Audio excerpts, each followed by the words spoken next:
That's not good for you. I think she's tricking us. My name is Joelle, and I'm a recovered sugar addict. When I was growing up, my brothers and sisters used to tease me. Candy and friends, candy and friends. That's all you care about. And even till quite recently, sweets were my answer to everything. Before I left the house in the morning, that mid-morning crash, that mid-afternoon pick-me-up, I'd often forego dinner for dessert. I could not get enough. I was totally hooked. And I'm not alone. Current estimates suggest that your average American eats 2 to 3 pounds of sugar a week. My intention for today is to permanently change your relationship with sugar. And in order to do that, I need for you to listen as though your life depends on it, because it does. When you're not eating sugar, your life will be very different. I just want to let you know why I'm up here talking to you about sugar. I'm Joelle. I'm a holistic health counselor. I received my certification through Columbia University in the Institute for Integrative Nutrition, and I'm a member of the American Association for Drugless Practitioners, which means that rather than prescribing drugs, I look to the source of your issue and find natural solutions rather than looking at the symptoms. And my personal mission is to inspire and empower you so that you have all the tools you need to make you feel great in your body every day, so you can go on to lead a happy and fulfilling life. So sugar. How do we know that it's addictive? Well, eating just a small amount makes you crave more. And if you were to suddenly stop eating sugar, you have withdrawal symptoms. You start mood swings, cravings, fatigue. Over the last 20 years, we've increased our sugar consumption from 26 pounds to 142 pounds per person in the U.S. And today we find sugar everywhere we'd expect to find it, but it's also in canned vegetables, baby food, ketchup, cigarettes, bread, raisins. It's everywhere. What are some of the more common names for sugar these days? Glucose. Glucose? Okay, what else? What Corn is it? syrup. Right, high fructose corn syrup. That's a big one. All those corn subsidies. I brought my little sexy apple juice, 100% natural, all natural, no sugar added. However, when you look at the panel, there are 54 grams of sugar. That's a lot. And how can they do this? Well, because it's juice concentrate. There are many different ways of saying sugar. The industry has caught on that we're watching out for it, so they've come up with all kinds of names. There's barley malt, mannitol, maltodextrin, maltose, xylitol, sorbitol. There are all kinds of ways of saying sugar. Evaporated cane juice. This is the one that they've created to seduce the health-conscious consumer. So if you can, one of the most empowering steps heading towards health is to really look at labels, and not just what's on this panel, not just the calories and the fat, but really look at the contents of what's in the product. That will help a lot.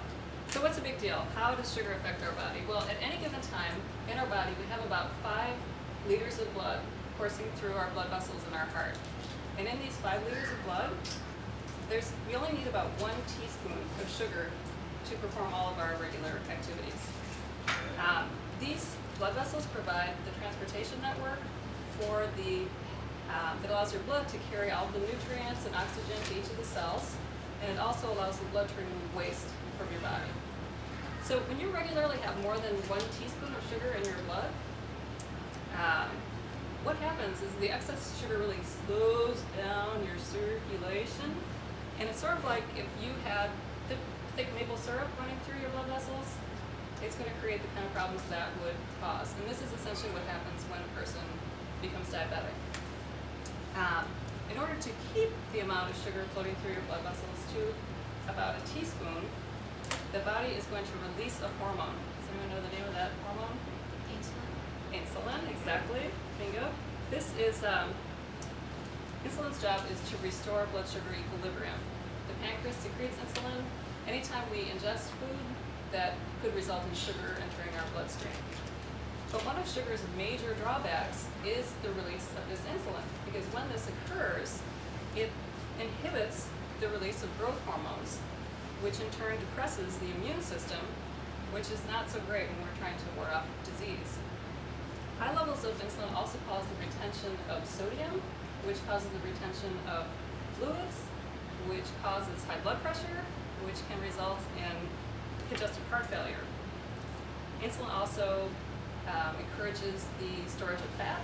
It's referred to as the fat storage hormone. So when you're eating sugar, foods high in sugar, there's a great likelihood that it's going to lead to your putting on rapid weight gain, which of course could result in a cardiovascular disease. So what we want to do to phase sugar out, there are 8 ideas. Number 1 is really aim for more natural foods. Try to eat foods as close to nature as possible, unprocessed foods, whole foods, complex carbohydrates rather than simple carbohydrates. These are the whole grains.